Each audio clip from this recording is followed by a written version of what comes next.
Whoopi Goldberg attacks Caroline Leavitt in fiery clash over wokeness, but it backfires horribly. Without wokeness, you wouldn't even have this job.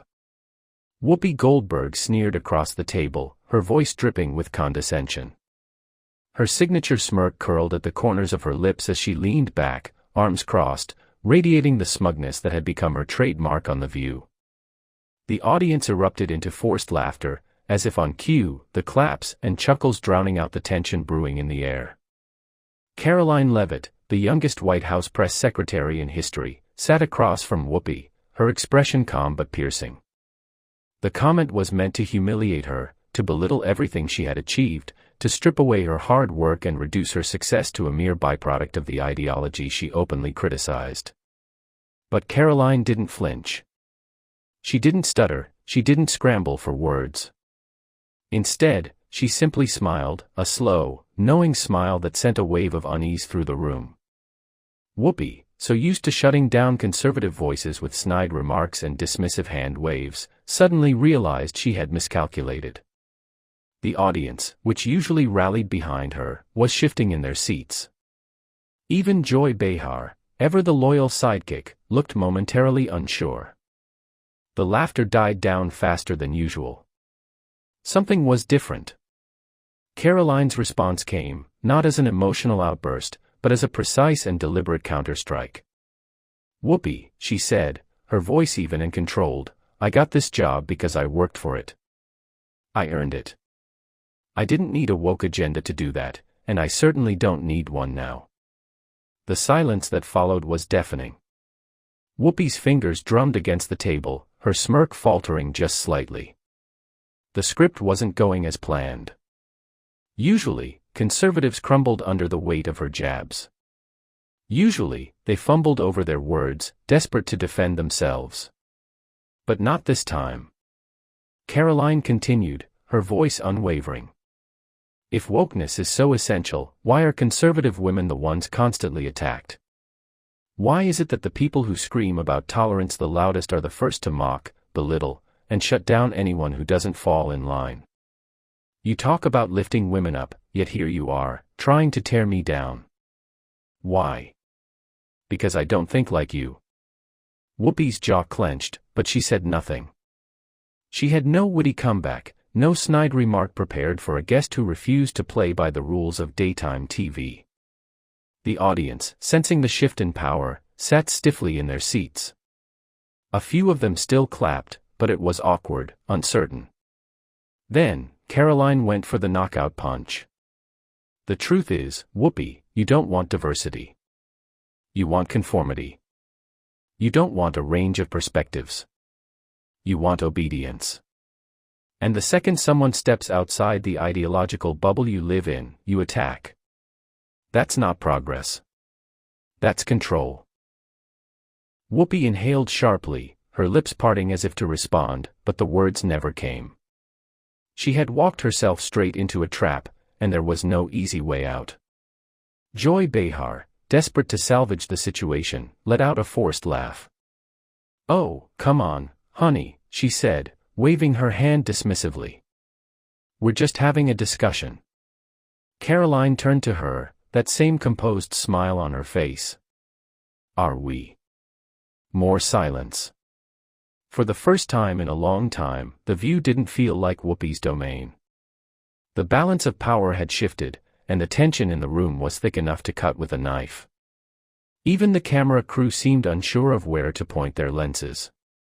Should they zoom in on Whoopi's stunned expression, capturing the rare moment of defeat? Or should they cut to commercial and pray that the audience would forget what had just happened? Behind the scenes, ABC executives were already panicking. The View had been a goldmine for years, a ratings machine fueled by controversy, but now, it was a liability. The lawsuits were piling up. The advertisers were growing wary. And after this disastrous exchange, the whispers about Whoopi's future on the show grew louder. It wasn't just Caroline who had exposed Whoopi. It was the moment itself. The moment when Whoopi Goldberg, the self-appointed queen of daytime TV, was left speechless in front of millions. And the internet? Oh, the internet went wild. Clips of Whoopi's stunned silence flooded social media. Memes poured in by the thousands. Headlines blared about how a 27-year-old press secretary had destroyed a Hollywood icon on live television. Viewers, tired of the View's one-sided narrative, celebrated the moment as a long-overdue reckoning. But the fallout didn't stop there. Advertisers, some of the biggest names in corporate America, began pulling their sponsorships. They had weathered the View's controversies before, but now, with multiple lawsuits and a growing backlash, they started to question whether the show was worth the risk. Money talks, and ABC executives were forced to listen. Then came the bombshell announcement.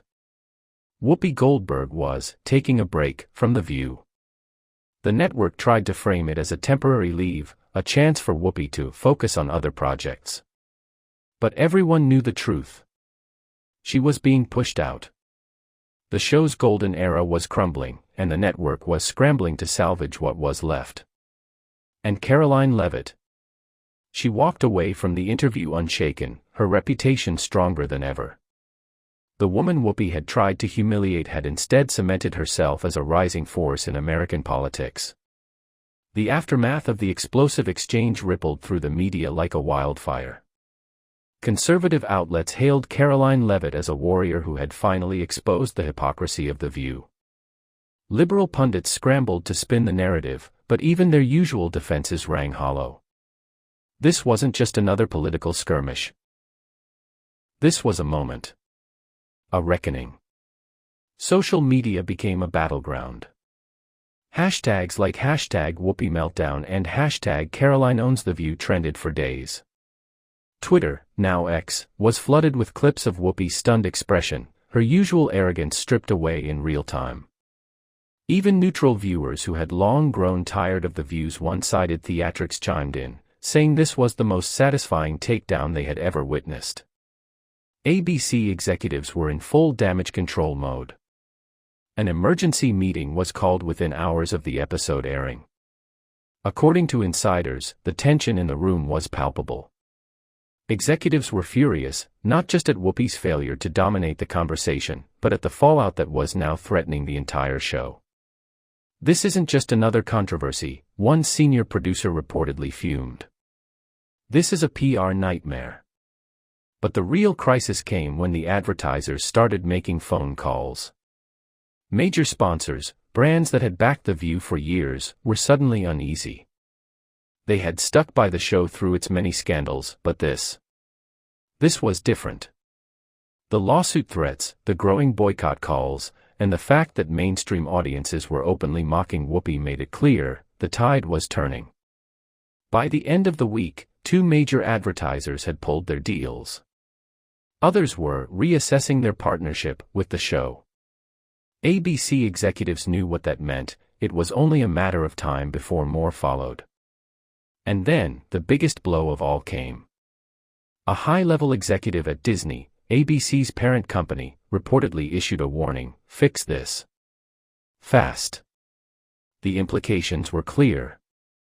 Disney had tolerated The View's controversies before, but it would not tolerate a financial liability.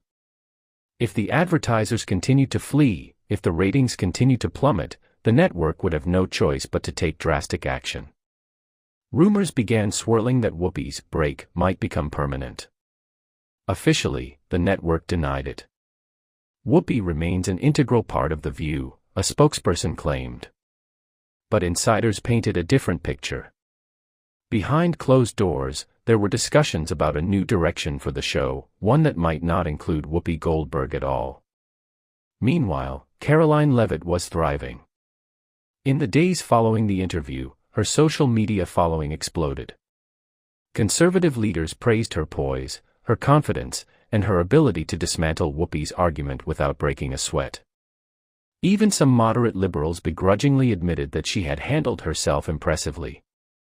Invitations for interviews poured in.